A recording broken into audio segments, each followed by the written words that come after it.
And we're live. Nobody knows yet because I haven't shared it out. So, hey guys, I'm going to share this out on Facebook.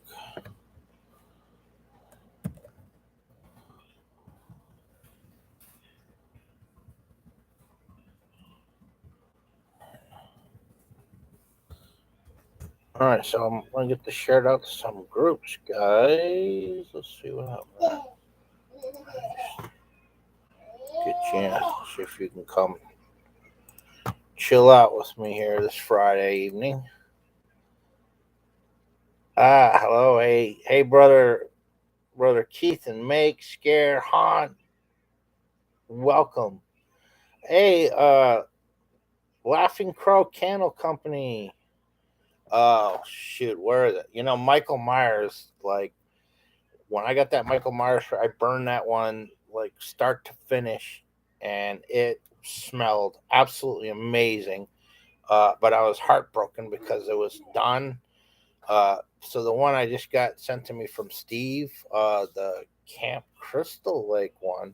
I'm keeping that. I'm not going to burn that one. But guys, go check out Laughing Crow Candle Company. They've got some amazing candles, and they've got some very unique uh, designs and themes. I'm telling you, you've got to check it out. Plus, they smell fantastic. To me, they're the elite of candles, and I'm not even really a candle guy. I don't like, oh, I think I'll light a candle tonight and relax. I rarely do that. What I like to do is I burn incense, and then if I burn a candle, I like the scented ones to like try to uh, get the smell of old hermit out of my house. But yeah. Oh yeah. Well, and I was telling Keith, make it scare that I tried to come on because I left work, picked up my daughter, and had to go get some groceries, and then came back home and rushing because we had to feed her the baby, and she's a little under the weather. She's got tummy, but she's feeling better now. So I had to make her some chicken soup and hey, we got Steve Catronio too. Hello, my friend. Just thinking about you today, Patricia. Hello, welcome. And you got here, Haley's over there on my bed. She's watching my phone. So if you hear something in the background, she's got. What are you watching, Adley? Ryan. She's watching Ryan. I don't know if you guys know who Ryan is. A little kid that just does fun kid stuff, and they do educational things. Hey, Steve. All right, guys. So obviously, no video this week. Um, just I'm busy. That's all I can say. Is that's all I need to say is I'm busy with life. But there's been a lot. There's been BTS because on the weekends, last weekend, I put together the frame for the Frankenstein epic Frankenstein display prop thingy set, whatever you want to call it. And this thing is going to be big, guys. I'm telling you. Uh, right now, it's sitting on my workbench inside the monster room. Hello, cat.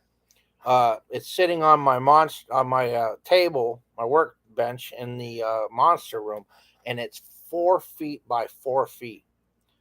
It's big, and I fit Frankenstein in there already. But today, what I'm gonna do today for you guys while we're live, uh, and yeah, 4 by 4. It is big. So I didn't make a video. Really, first of all, the one I'm gonna tell you guys, everyone that's joining the live, you're gonna get a inside look of what to expect with this Frankenstein build. We got somebody who wants to say, "Well, be careful. You all right? Come here." She knocked her jaw on the edge of the. You okay? So there's Haley, and yeah, those alcohol based inks are cool. Keith, I need to get me some of those, but I love the FW alcohol inks for washes and stuff. I learned that from Ed Edmonds, and it's a really really good technique. After I get done painting a mask or something in latex, then I'll brush over that wet uh, alcohol ink, and then I'll take a rag with some alcohol and I'll wipe it down and everything. It really makes the thing pop when you're done. And yeah, I'm surprised that didn't work though, man. That was a really good idea. Remember someone win? Yes, somebody remember that somebody won the mask you're talking about? Yeah. Yeah. And and was that me you're imitating there at the end, Keith? You know, with your shirt up in the belly hanging out. So that looked like me wandering around the living room with my cup of coffee at 4 o'clock in the morning. Yes, everyone sees you, monkey. So, Haley got a new haircut. Yeah, if that's what you're asking, or because her hair was really long, but we had to cut it. All right, so can you let me talk to these people? I got to show them some stuff. All right, come on, baby, go get watch Dave's phone. Okay. All right, so a few weeks ago, I did the video on just taking them crappy dollar store heads, the Dollar Tree heads, the fashion ones that you style, and I showed you how you could turn it into like a shrunken head. Well, I shared with you guys the witch that I had was working on, which I'm not done with that, but I had started this. I'd started this Cyclops here. He's got Primo translucent polymer clay horn, and I used some cotton and I used tissue paper and Mod Podge, and then it's got some polymer teeth there, and very, very, very far from done. It's just still getting roughed out. So I painted it just to, because I find that when I paint it, it can help me get a better visual of where I need to build up and where I need to put it. Got a pink pillow. Yeah. Oh yeah. Let me show you guys. Oh, she's got to show you her pink pillow that she got today. So, but anyways, yeah, he's gonna have hair and everything, and I love Keith. Keith. Yes. Okay. She's got to show you. She got a new pink pillow today, and it's um memory foam. Yes. All right. Bye. So, Good night. She said bye. Good night. So she's going back to lay on my bed. You all right? Yeah, Cyclops. Yeah, those little heads, man. I'll tell you, it's fun and it's dirt cheap, and that's the thing. I like to accommodate everybody because I remember a time in my history that um, the desire would be there, but the funds were not there to purchase things like latex and supplies. But now that I'm an adult with adult money, I've got more freedom to do that. But the economy sucks right now. We all know that, and people are really they don't want to spend a lot of money, and I don't blame them. So it's good to have a variety of higher end stuff that it takes a bit of money to do, but also give people the option that that this is simple and it won't break the bank.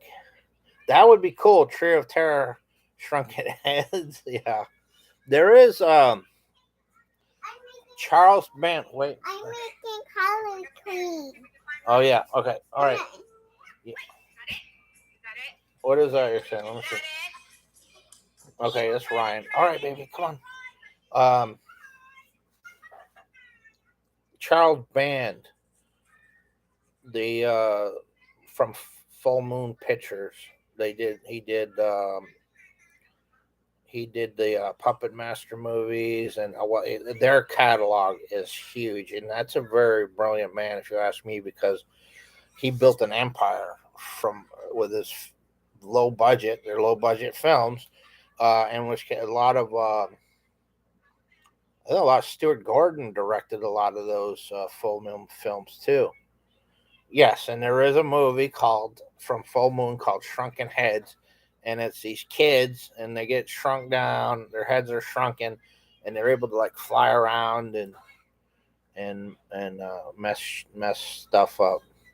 So, anyways, guys, so this Frankenstein build first of all, we're gonna slide into that. I want to show you something. It's a variety show tonight, guys. It's Friday night. We're just chilling, relaxing. Haley had a tummy ache, so I want her to take it slow and be chill tonight. So look what I just got today at Walmart. We went to Walmart. Look what I just got. Look at that, guys. AMT 125th scale Christine. I love that movie and I love that car, man. How would you like to be driving that, huh? Yeah, I'd even play the music, the old music, 58 Plymouth Fury, that's right. And something else, because I'm a nerd, I like collecting toys and stuff like that. And there's a lot of people with the Halloween franchise, and we're talking we're talking old school. What? Oh, I love you too. The Halloween franchise. Halloween. Everyone loved that movie. It's a cult classic. Halloween 2. Good stuff. Follow up to the first story, and Donald Pleasant. And but anyways, then there was Halloween 3, and when that movie came out, it was like divided. Either you hated that movie or you loved it, and I'm the one of the people that loved it. And those people that was pissed off because there was no Michael Myers in it and everything, and it didn't completely goes off the rails. It's not even anywhere near involved. Night. I was watching that in Sunrise. Just saw it. What'd you say? Oh yeah, you saw that. See this. Okay, so this is a NECA, and as you guys see, the Silver Shamrock novelties. All right, and we got this here. The 3 mask. All right, baby, come on. And this is a nice set here. Hey, Vic. It's good. Haley wants to say hi too. Haley, Vic is the one who bought your first bottle.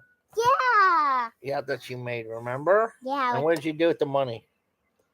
You don't remember? What? We went to Walmart and we bought what? What did we buy? Barbie. Yeah, you got a bunch of Barbies and you got a little bit of clothes. And get your finger out of your nose. Are you digging for gold? Yeah. All right, go, baby. All right, I'll come. All right, we'll see you in a bit. So, yeah, NECA is. Excuse me, NECA, or I got something in my throat. NECA kills it. I've got if you guys want to see those someday, I've got a nice selection of NECA. And I'll hold on. We got Haley watching. Hi, NECA. Hi, NECA. Hi, NECA. All right, baby, hold on. Come here.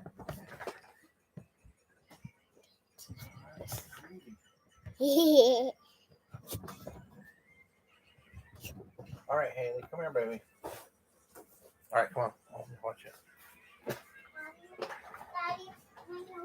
Okay, I have no idea where. I guess that's when you have to look for toys that you collect, and you like. I don't know where it is. Then you might have a lot.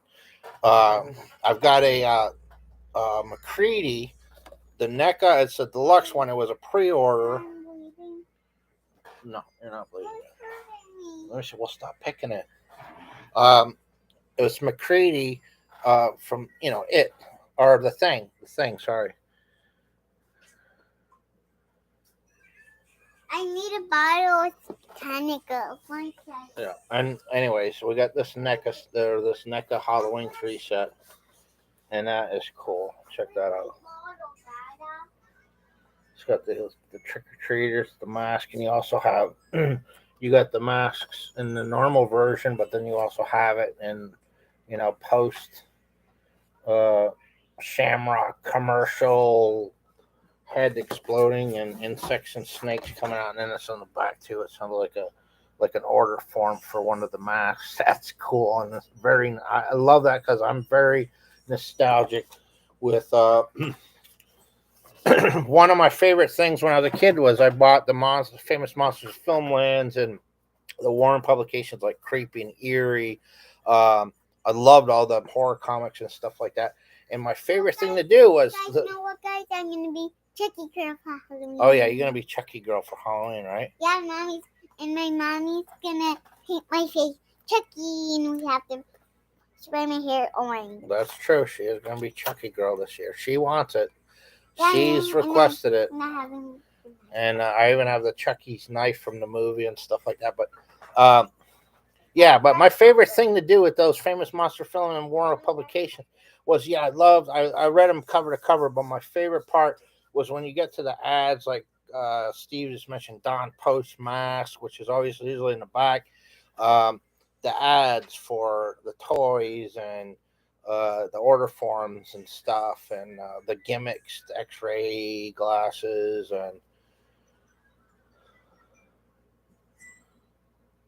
yeah, yeah.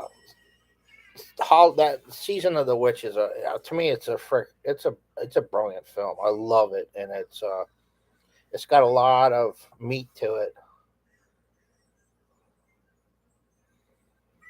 Oh yeah, you talking about Vic? Yeah, Vic's had an interesting year. Know your Joe. Yeah, hello Joe, welcome. And okay, so moving on from that, I saw Keith had gotten this, and then I saw, hey Sammy, the battle is I'm still standing on 2 feet, so any day above ground is a good day, and I'm getting older, which is always a good sign. It means you're still around. So I still got some fight left in me, man. Uh, anyway, so Keith from Cobwebs and Candlesticks got this first, and I had to get it. It's a no brainer. So this is a cool set. This is a big set. American Werewolf from London, which was like probably, I mean, it is such an epic film for special effects. I mean, the milestones and the creativity that went into the creation of the werewolf and uh, the transformation, unfreaking believable. Uh, and that's the werewolf there, which it's a big set. And the thing about it, it's got a couple of different heads you can change out. They made like an armature, like the whole front end of the wolf, and they had like I guess it looked like some kind of like carousel cart or something to wear, but it was just unbelievable how they did that. And then the transformation scene. Yeah, definitely Rick Baker, unbelievable, and it's timeless. That's the thing that it doesn't matter what they do in this day and age with CGI. There will never ever be anything that could invoke the emotional feelings when you witness that, because there's still a material real world, there's materialistic real world properties to the you know it's it's an organic visual as opposed to a computer generated, and they've come a long way with CGI, but still there's something, I don't know, there's something there with animatronics that I just, to be honest with you, when I remember when they first started doing the CGI thing, when they were like, we're serious about this. You're gonna love, when they really got into the CGI, and I watch it, and of course we're talking early CGI, and I remember you're talking about a kid that grew up watching Ray Harryhausen, Jason and the Argonauts, Clash of the Titans, Seventh Voyage of Sinbad, all of them, Earth versus the Flying Saucers, all of those Ray Harryhausen stop motion animation. And I know Steve, that's something Steve definitely into because he went to the college. Your grandmother was it that got you into the college where you were able to take this class on stop frame animation. And yeah, practical effects is I miss it, you know, and I would almost love if I would love to make a movie and then just stick to using practical effects. And John Carpenter's thing, that's the very first thing that I don't know if I've told anybody this here that knows this about me, but when I was a kid growing up, during like when Cambodia was going through, like they had the Pol Pot, Khmer Rouge, and all that, the killing fields. Uh, my he ended up being we adopted him. His name was Sakan, but his name is Peter now. He lives in Massachusetts. But anyways, when the Pol Pot regime came through, he had to run. He was a soldier in the Khmer Rouge and like carried an AK-47 when he was like 7 years old and was in combat and everything else until he ran to Thailand, and then they brought him over to the U.S. in like hordes to get for sanctuary. And he ended up living with us and became my brother. He's still my brother. He's my brother. I call, I talk to him on the phone and everything else. But anyways, the reason why I'm telling you this is because uh, we're talking about a war torn country that's uh, behind the times at best. Anyways, even during good days, and pretty much the movies that they were exposed to over there in Cambodia, you were lucky to go and sit in a movie theater and maybe watch Beach Blanket Bingo with Khmer subtitles. And so when he came up to the U.S., he had very minimal exposure on anything American television wise, other than like old '60s movies, pretty much. But anyways, we went to my brother's house, and we went to my brother's house for Thanksgiving, and me and him were sleeping in the living room. He was sleeping on the floor, I was sleeping on the couch, and I woke up, and it was like 2 o'clock in the morning, and I just woke up because I heard this music. He had the TV on, and I heard this music, doo doo, doo doo, doo doo, and I opened my eyes and I looked, and it was the opening to John Carpenter's The Thing, and I'd never seen it before, and he was watching it and I was watching it, and from start to finish, I was both mesmerized, horrified, enthralled, everything. I was going through the whole emotional spectrum. But the thing that got me the most was that I was watching him, and he had never in his life seen anything like that. And when that creature comes, when the thing comes out of his chest, and you got that head with the spider legs and all the KY jelly dripping off of it and everything, uh, unbelievable. It had a huge impact on me, but I was watching him and his reaction to it, and I was like, man, how do I want to learn how to make somebody feel like that, you know? But Is that Hanoi? no, that's Kate. That's Keith. Keith? Yep. And there's Hanoi. Vic. Say There's so. Hey, say Hanoi. hi. Hi, Vic. Yeah. Oh yeah. I love that movie. But yeah. So all right. So let's talk a little bit about the Frankenstein display. So brief. I told you I made this 4x4 box for this thing that I'm gonna build this whole thing in. And I was gonna get into it this week, but I got busy. But I'll show you what's gonna be incorporated into this.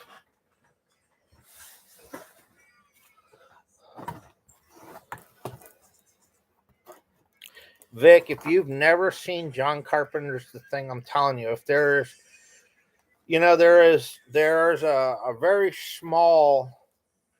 Oh yeah, Slither is good too. I actually had owned some screen used props from that movie. Believe it or not, I had some of the tentacles that were used in when they what is his name there when they turned him into the creature that was he was consuming the whole entire room.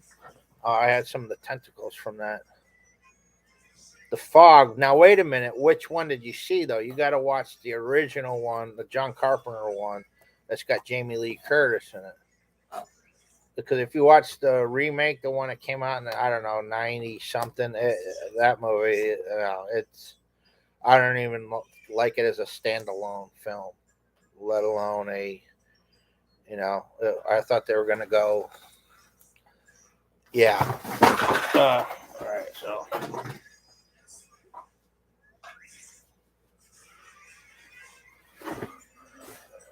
all right, so anyways, I made a purchase.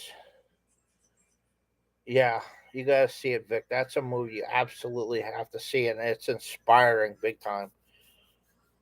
Yeah, definitely, definitely. John Carpenter's a thing. And then you know what? I don't know if Steve will agree with me or not on this.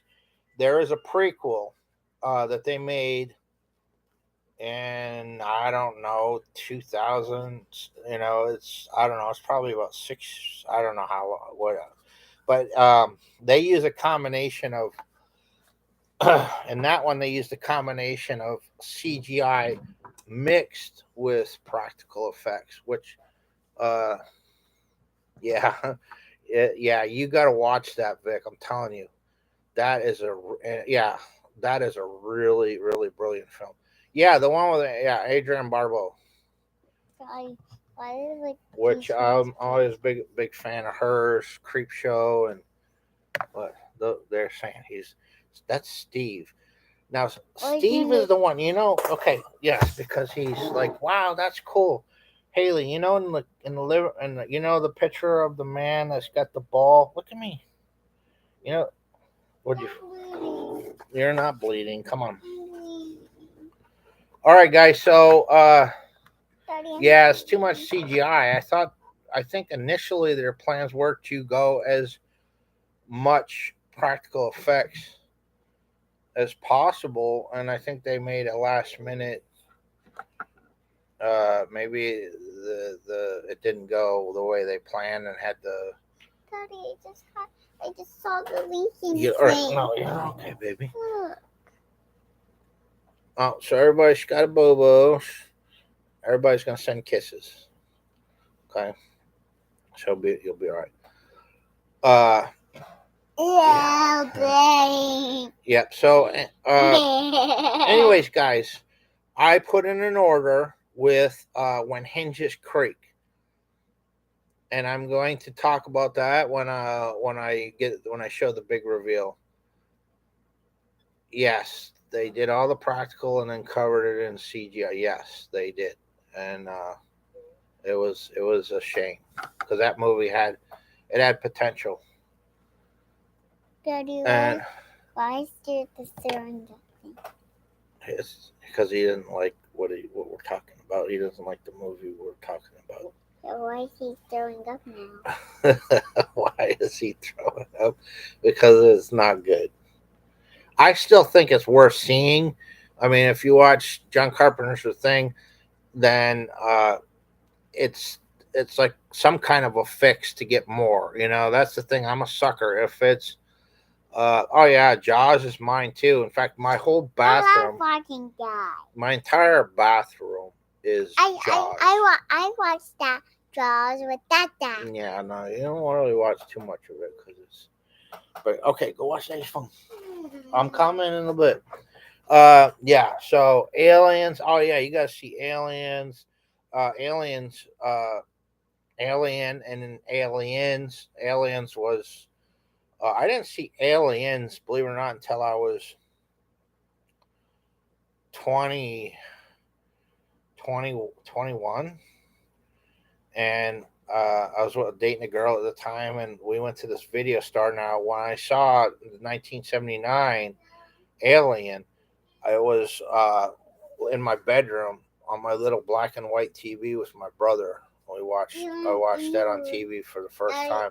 Alien in your room? No, it's a movie, and that made an impact on me. I thought that was cool. But when I was 21, and we went in a video rental store, and I saw Aliens, and I was like, aliens? Because I didn't know by that time.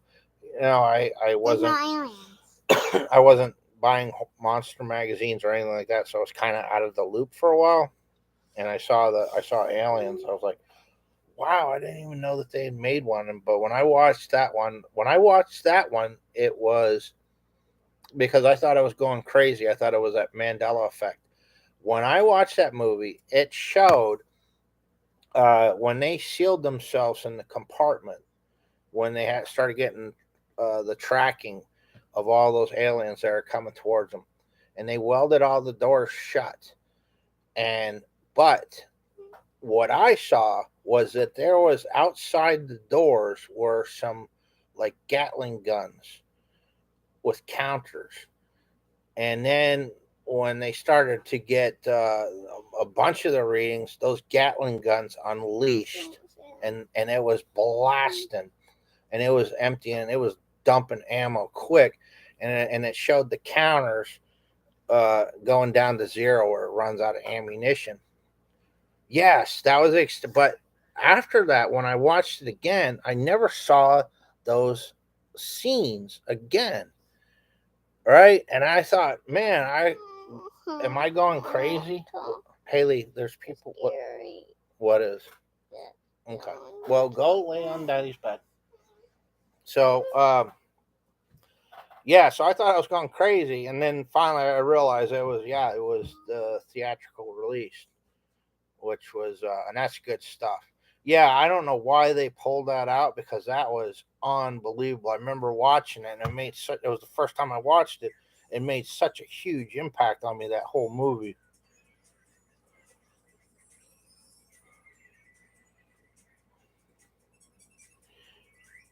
Yeah, well, the old West stuff. There's some of it. I like some of it. Like I like the good, the bad, and the ugly, and uh, some of that older stuff. I don't mind so much. Not a big John Wayne fan. I know there's some older generation and probably be like, "What the hell are you talking about, son? You don't badmouth John Wayne." But I actually know a guy who was in a film with John Wayne. He was also in a film. He was in another film, Dressed to Kill, and he was a Klingon in the first Star Trek movie. And he's got a nice little resume too. That's pretty cool. I love this stuff though. Okay, so anyways, Frankenstein Bill. We're gonna get finish it up with this.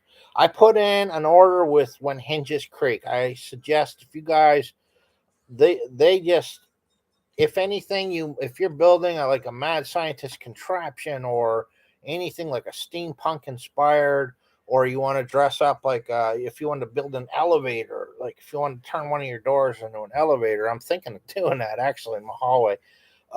They've got the panels and everything else. But anyways, I picked up this knife switch. It's static, and I got the unfinished because I really want to I want to kick it up. I want to paint it up nice. I'm gonna actually have some wires coming off of it. Yeah, they do nice work, man. And I got this little valve wheel. Now I actually have access to these because I work for the water department. But this little thing here, a real one, probably weighs 20 pounds, and then they have them bigger and they weigh even more. So not practical. I mean, I'd have to really bolt it in there tight. I can't. This here, I can like a 2-part epoxy it on or something. I don't know. I'll probably drill a hole, but and then I got some of these hex nuts, and those are cool. And these are cheap, guys. I mean, and I got a whole bag of them, and you can get them. You can buy them by the bucket if you so choose. If you want to do something huge, if you want to build like a bulkhead or something, some plywood or everything, you can buy a whole 5 gallon bucket of these things if you want, or you can buy them individually. No, it's not 3D printed. They're all resin. They're not. They're not 3D printed because no, they're poured resin. I mean, there's still some flashing on them. So, but the other thing that they do is they sell. I feel sad. All right, baby, go wait, go. Hold on. I'm almost done. I'm coming. I'm almost done. Yeah, she's getting tired. Yeah. Well, the only thing is, yeah, I'd probably end up spending too much money on it. It's because I know that there's different settings, and what I don't like with a 3D print is when they go at the lowest. I don't know what you call it, resolution or whatever, and you see all those lines. I don't like that, and I know that you can do some sanding and putty filling and stuff like that, but I like the ones where it's real tight. You know what I'm saying? I mean, you got very minimal sanding and stuff. I like that kind of stuff. You know. Yeah, well, you might want to watch my video then, because this is it's a box, is what it is, and it's only a foot wide or a deep. Let's say deep. It's only a foot deep. It's 4 by 4, but it's only a foot deep. Now, that's easy enough to tuck away and store somewhere, but you can all have a very like an elaborate display inside this box. Now, what you can do too at the end is you can build a second box the same size, okay, and put and hinge them together, and then put them on casters, and now you have a huge 8 foot display that opens and closes, and that you can wheel to where you need to go. And of course, you'd have to take some of the glass out and everything, unless you really are able to anchor it. But you might have to take some stuff out and store that, put them in boxes and everything. But then, when you're ready, you bring it out and then unfold it, and then fill it with whatever, and have your lights, because it's gonna have lights and everything else. Yeah, that's where too. Our IT guy where I work, he does them. He made a flumbus uh, that he's got hanging in his office. Does anybody know what a flumbus is? You'll get a cookie if you can answer that. It's quiz time. Quiz time. Weird kid quiz time. A flumbus. Yeah. Yeah, it is. Plumbus. It's plumbus, not a flumbus. Plumbus. Yeah. I absolutely love Rick and Morty. And in fact, I have a big collection of that stuff too in my collection. I've got Rick and Morty, this and that. I've got all kinds of stuff. In fact, I've got a light here in my bedroom. Uh, it's the portal gun. It hangs down, and the little brain, like the alien brain on the top, it's green, and the light comes down from underneath the portal gun, and then it's got two settings. It's either the light, or you click it again and it's green. It's pretty cool. And oh, and the other thing, lastly, where did I put it?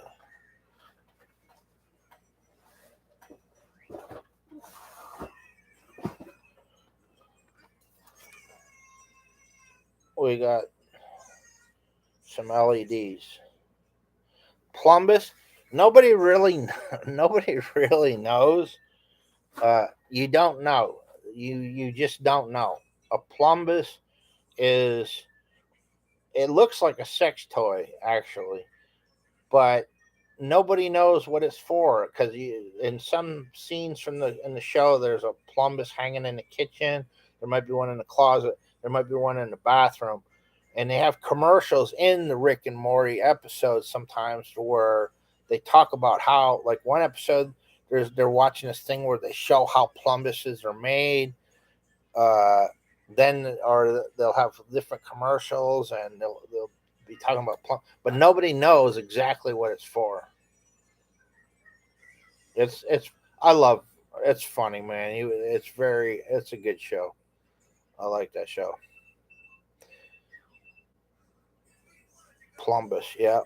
So I'm gonna get into some LEDs because uh, what I'm gonna have to do is the very first thing that I do when I build this Frankenstein build is I'm gonna have to build a contraption that goes in it first.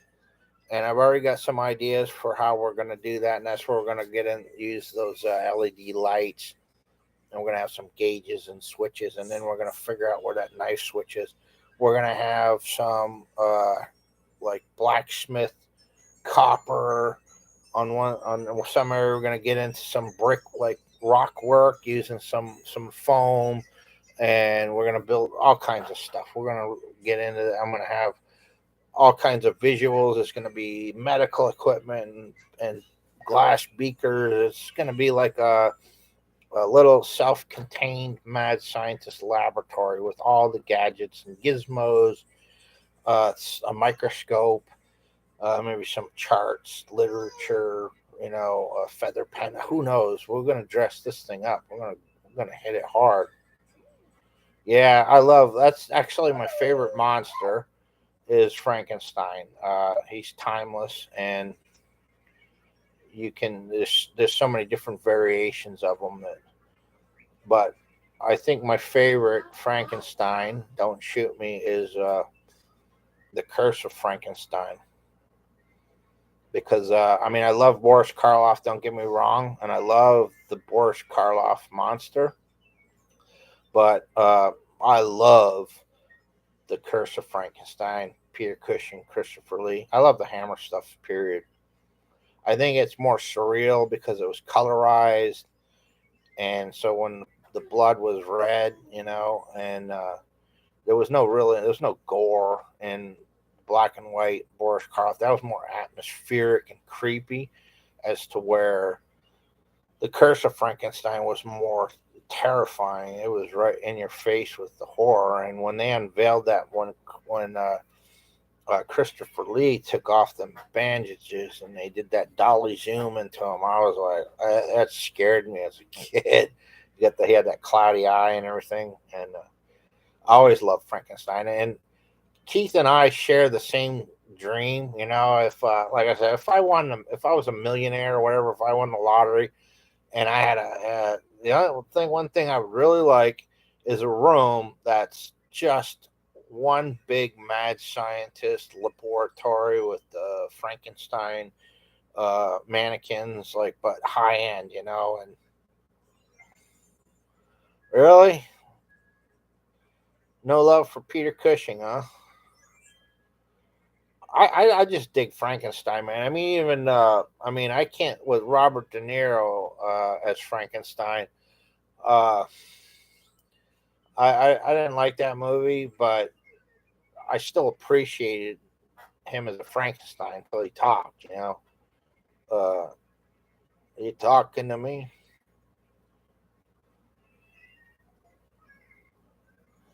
And but anyways, guys, so putting on the run. I got that here too. Actually, I've got. It's funny you say that.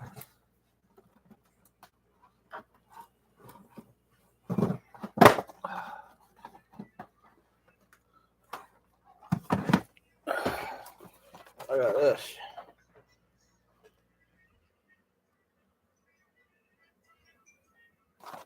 I freaking love that movie too.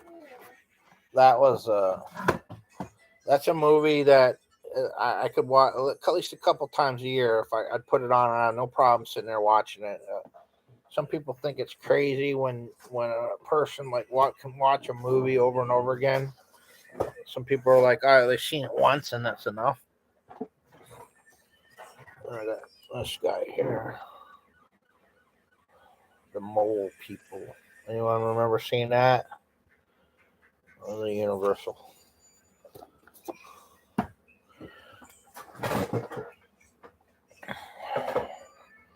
Frankenstein. Yeah.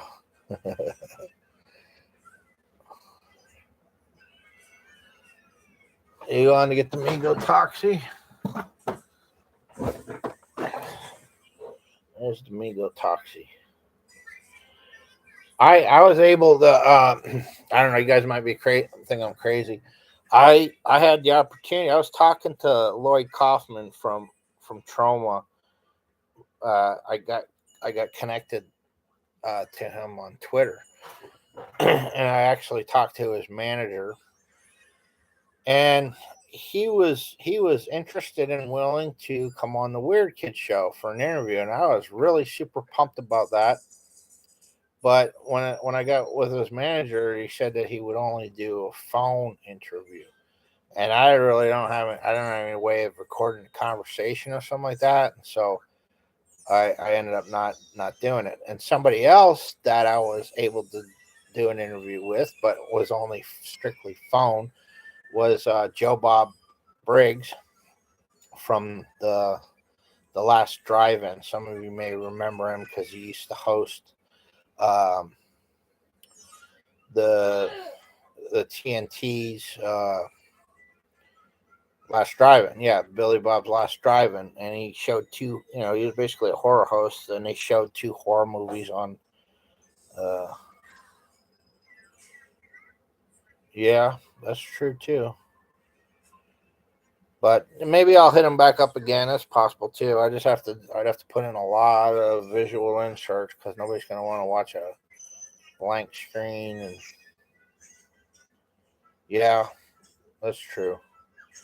Yeah, me. I think I would have to put like change. Do Ken Burns and change the images and stuff like that, so it wouldn't be too monotonous just looking at his mug. So I might look into that again. I gotta re-interview my friend Fedor Steer. I gotta hit him up. I actually interviewed my friend Fedor Steer. Fedor Steer was in. He was in the latest Doctor Sleep, the uh, the second movie, the part two of The Shining, and he was one of the ghosts at the end in the Outlook Hotel, and he was also in the house. What is that series that's on the HBO? The house, the haunting of the haunting of Hill House or something like that. What's that series? Anybody know? He played one of the ghosts in that, but he was also in my series. We shot a series with him, and he was in the very first episode. And I interviewed him, and then lost the footage and everything. I lost everything, and I haven't had the heart to tell him. And I'm sure he's wondering why it isn't up. But that's somebody I want to introduce you guys to. And then somebody else that I have the opportunity to. There's a couple of people. Eileen Dietz, who was in The Exorcist. She was Linda Blair's stunt double. She was also in General Hospital. She played in the 1975 uh, Planet of the Apes TV series. She was in a few of the TV series episodes of Planet of the Apes. Um, she was in Creepshow 3, but yeah, we won't talk about that. Her, and then somebody else that I actually had lunch with to talk about. He was almost involved in one of the projects that I was in. His name was Jay LaRose, and he was the demon in Insidious, and he was Troy the Chain Man in the Saw 2. He was the guy that was chained up, and there was a teddy bear with a jar with nails, and he didn't get his way out of it, so the thing blew up. But anyways, guys, all right, so it's getting on. I've been on for, I guess, about an hour now. Oh, you got money. You're loaded. You got more money. I got rich. You read the book, Keith? I never read it. I've got it, but I didn't read it yet. Guys, look. I haven't found much time to do much reading. And I've read a lot of Stephen King books. I just watched. Well, even then, when I'm doing stuff like work around the house, I'll have Yeah, you got some change, baby. Here, put that in there Daddy. before you lose it. Daddy, Yes, baby. who is this? That's Keith and Mad About Monsters. Hey, welcome. Yeah. Right. Okay. Well, I'll try to see about Lloyd Kaufman again and Why does it have Jay that? LaRose. I want to get Jay LaRose. Why does it have that? Yeah. Daddy, why does it have that? Well, it's I find I have been fortunate to meet a lot of people that have some varying degrees of celebrity status, and I think they feel safe around me is because I'm safe. I'm not in a. To me, they're people, and they're a fellow man. That they're talented and they do something that a lot of people. But I'm not an obsessed fan that I don't put them on a pedestal and gloat. I mean, I will a little bit at first just to say, hey, I'm a fan of what you do and what you bring to the table. Daddy, But apart from that, I just treat them like, how are you? And yeah. why has that? Oh, yeah, it's like cold. What is it called? I know, because they're talking about The Shining. There's I feel cold too because I'm sick. yeah, um, yeah, I believe that. But I also, well, The Shining, the movie, if people didn't read the book, you know, they took it at face value, but there was a lot more in the book about, the hedges out front where there was a lot of stuff that was missing. Good night. See I you in guess the yeah, morning. all Good night. See you in the right. They said morning. good night. See you in the morning. I guess Stephen King didn't like what Stanley I'll Kubrick. come back. All right, I'll come back. she's I gonna was come back. gonna. She said good night. I'll see you in the morning, but she's gonna come back. I'm just gonna go lay down and watch that. You're gonna. She's gonna lay down and watch my phone.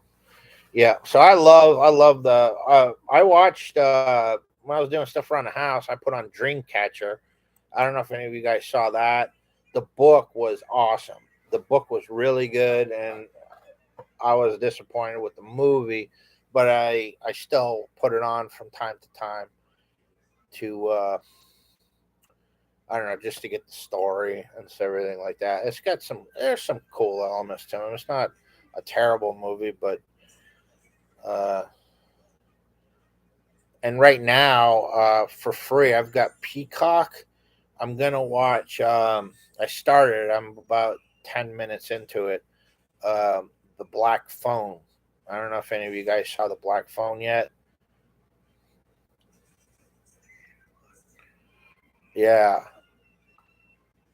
yeah, you're right, Steve. And that's what my friend Fedor. If you watch Doctor Sleep, they recreated the Outlook, like the hallways, and they had this revolving set. And if you watch the behind the scenes of that, they like had to. They had such time constraints where they had to shoot, and they built the whole uh, study. I guess I forgot what they called that room. Oh, the Colorado room, I think was it the Colorado room. They had to build that whole thing, and then it was like it rotated and folded into itself to change into different sets, and they had the hallways and everything else, and just like it was, all the room numbers and everything, and the same exact carpet, that iconic carpet, and then they had a larger big wheel for the adults that they could go on this larger sized big wheel and ride it down the hallways of the Outlook in between takes and when they're taking breaks and everything. And it's so cool. Yeah, they were really amazing. They had how they pulled it off was, and they got the details down like unbelievable. Another movie, guys, like a little Easter egg for you. I actually like this movie a lot. I don't know. There's a lot of people that don't. I don't know why. To me, it was a great film. It's called Ready Player One. Has any of you guys seen that? Uh, there's a scene in there where I don't know if you guys know the premise of the movie, but basically uh, they they're ready. Yeah, Ready Player One. They live in this, like, everyone pretty much lives in this virtual world where you can pretty much do anything. And it's, yeah, and it's so realistic. And there's so many iconic characters in there. You can see Chucky, you see Jason Voorhees, all of popular culture. Uh, Godzilla, Mecha Godzilla, the Iron Giant. But anyways, as you guys know, there's a scene in there where they go to the Outlook. They go to The Shining. It was the one of the catalyst, like, important character of the movie. It was his favorite movie, was The Shining, and they go and they actually end up inside of the movie, and it's cool, really cool. I would love to see that movie in 3D because that is a. I love that movie. That's another movie. Uh, I don't get tired of watching. I'll throw that on once in a while too when I got time to, like, just uh, unwind a bit. You've never watched The Shining? Well, I'll tell you, it's I don't know. You might not think it's scary now. I mean, it was scary when I was a kid. Uh, there's all yeah, really there's not a high body count. That's the thing. It's not like a Friday the 13th film where there's a body count. Uh,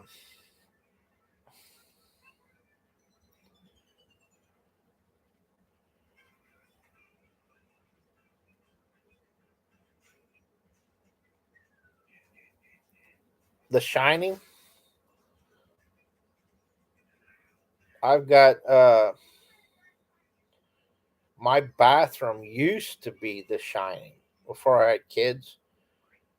My bathroom used to be The Shining. I got pictures of it on Facebook somewhere where I had our pictures everywhere, and then my towel rack was actually a double-headed axe.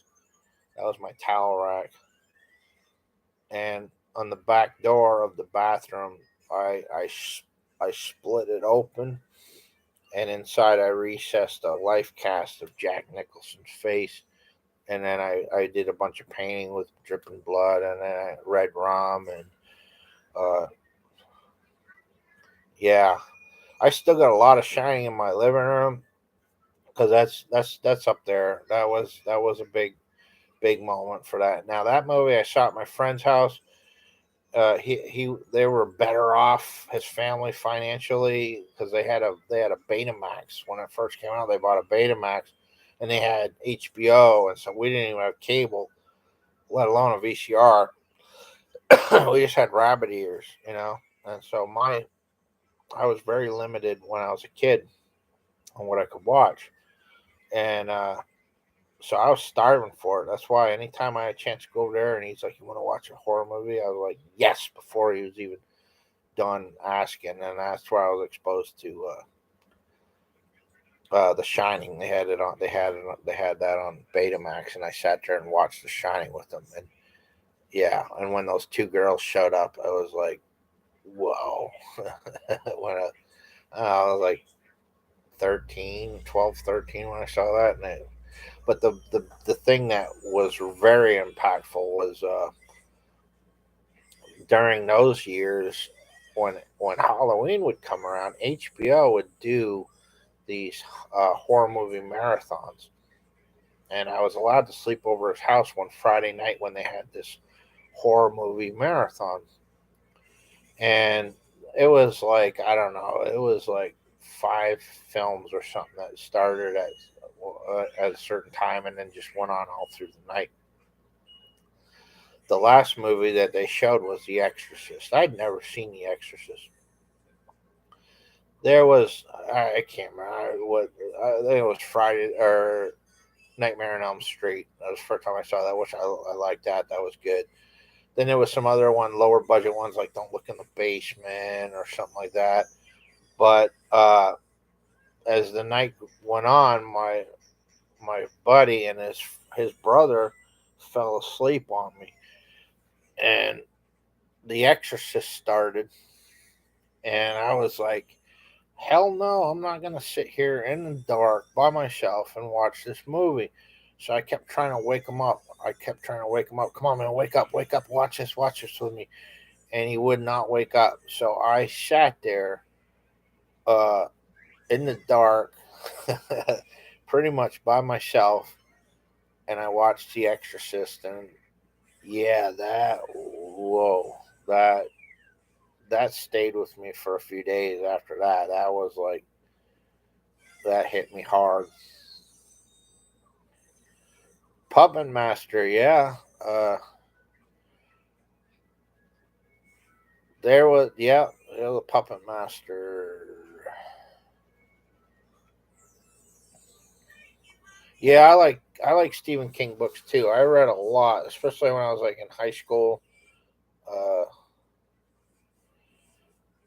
I like that. I read Misery. I think that was that book there. When I read Misery, I actually like felt anxiety, uh, and I was nervous because when she pulled up the way that Stephen King wrote it, and when she pulls up in the driveway, and he's in her bathroom, and he's stuffing these pills down his pants, and then she's like coming up the stairs, and then he's like has to. Oh man, I was reading that and the way the man wrote it.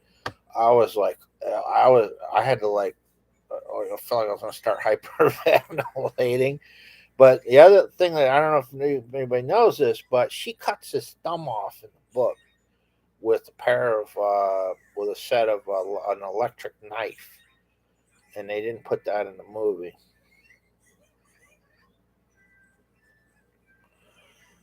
Yeah, well, I think I don't know if you took today's generations now, because I watched The Shining with the kids, and they bugged me. They're like, oh, and I was like, yeah, well, it's really not appropriate. And they're like, oh, come on. So they talked me into it, and I talked to their mom, and she's like, all right, if they want, I think it was like a test, like, uh, and I was expecting to turn it off, and they did, but no, they sat through the whole thing, and it didn't. They didn't think it was all that scary. So, but I think with The Exorcist, uh, I think because religious values were more ingrained into society during those days, to where it was considered a taboo to touch on anything that would be considered blasphemous. Full Metal Jacket.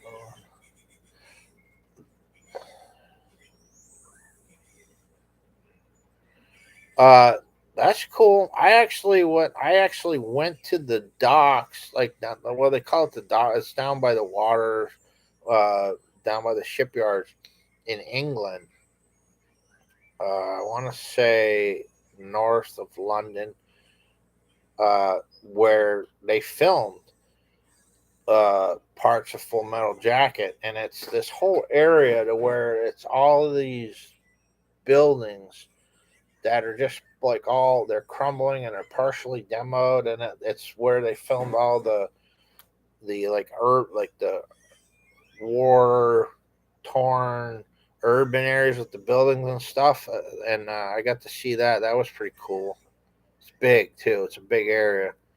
And yes, you're right, Grimwood Hollow. I know that people were making an uproar about Dr. Seuss books, and those people are saying, "Yeah, thank you for pulling the Dr. Seuss books. Now my kid can set a hooker on fire or GTA 5 or something like that."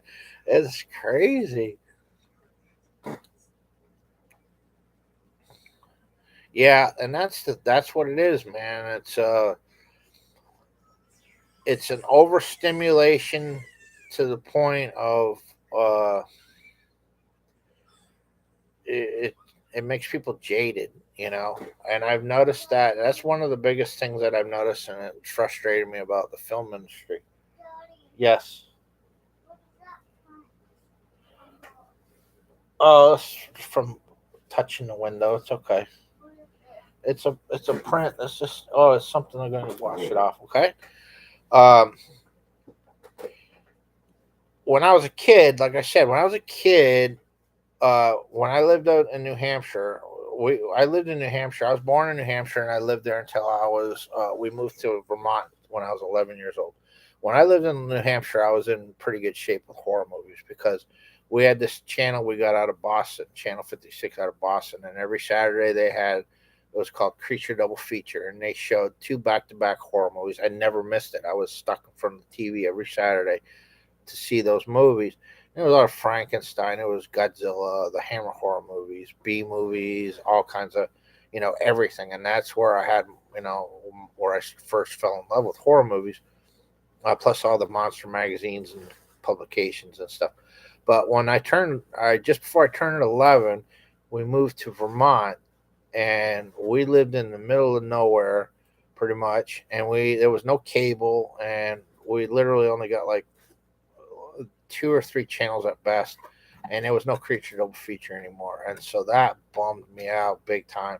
So I went a good stint where I was still able to watch some horror movies and stuff, but every once in a while, public access would do like a horror movie marathon, and I loved it. I was stuck to it, but that's where I ended up having to go to my friend's house because they had cable and a Betamax, and that's where I was able to get a nice digestion of it. Yes, we are. Yeah, all right. I'll be here in a second. So, but the stuff that I saw then, you know, uh, I went from watching black and white movies, practical effects, cheesy movies, which don't get me wrong, I love. My favorite B movie is The Brain That Wouldn't Die. I love that movie with Jan and the Pan. I love that stuff, but it wasn't. It wasn't the mainstream. Uh, uh, my favorite movie is Creepshow, and I got to see that the opening week. And now you're talking about a kid that's only seen like black and white and old B movies and stuff like that, to where I'm going to a movie theater where they're showing practical effects of something I've never seen before, and that movie blew me away. I love Creepshow. That is my favorite horror movie, Creepshow, and that's what it did to me. It blew me away. But now kids are so overexposed.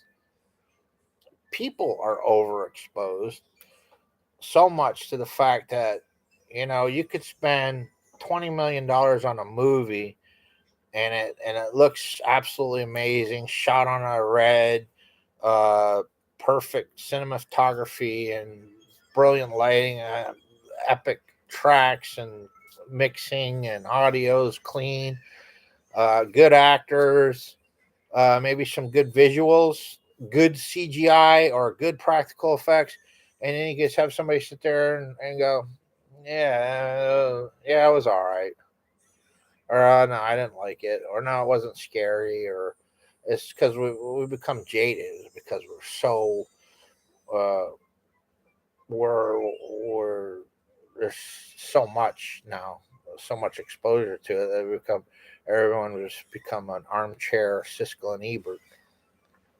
You saw that too, Steve? That was, well, I'll tell you, it was November when that movie came out. And I think, in fact, we were off from school. We were off from school this day for some reason.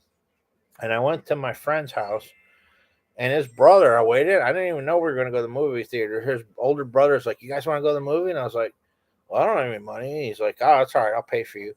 And I was like, "What are you going to see? Creep Show?" Well, I never even heard of Creep Show. So we went there, and it was a really windy, cold Vermont day. And I remember the wind was blowing and whistling through the fire exit door. So it was like, and so we had to listen to that with this horror movie. And every time we had a quiet moment, you could hear that freaking wind whistling. And I'll tell you what, and this is a true story. That movie theater was, it wasn't at capacity, but it had a lot of people there. In some of the dramatic moments of that movie, when there was the quiet before the jump scare or whatever, you didn't even hear people eating popcorn. That's how quiet it was, uh, except for that wind howling. And that movie will forever be my favorite movie. But the practical effects and that, I mean, Tom Savini and Fluffy and uh, all the visuals in that is just absolutely freaking amazing. In fact, I found these little pails at the dollar store. I'm gonna take these pails. I'm gonna spray paint them the same blue from the beach scene. I can hold my breath a long, long time. Ha ha ha! I'm gonna paint these little replicas of the little pails, that little blue pail from the movie, and maybe I'll have I'm gonna probably have a little. I'm gonna put some like seaweed in it, like put a little beach sand, and have a little sign in it so that I can hold my breath along. I don't know. I'll do something with it, little creative thing. Yeah, yeah. People are, and it's amazing because now it's like I was looking forward to King Kong versus Godzilla. I'm a big King Kong fan and a Godzilla fan, and here I watch it on HBO Max, like and then uh, what else did I see like that? Suicide Squad is, there's all these movies now. Now I'm watching the Black Phone, and it was, if you didn't go to see it in the theater, you had to wait months before you could rent it or buy it. All right, have a good night, Mad. Thanks for coming by. Yeah, I think I'm gonna bail here pretty soon, guys. It's getting late, and I need to get my daughter to tucked in and set up for the night. But it was awesome talking to you guys, and I really thank you so much for coming and killing some time with me here on this Friday night. I could talk about this stuff forever, man. I'll tell you, it doesn't. I don't get tired of it. So, anyways, guys, I think I'm gonna say goodnight to you, and thank you again for coming. And we'll see you guys on the flip side. Peace.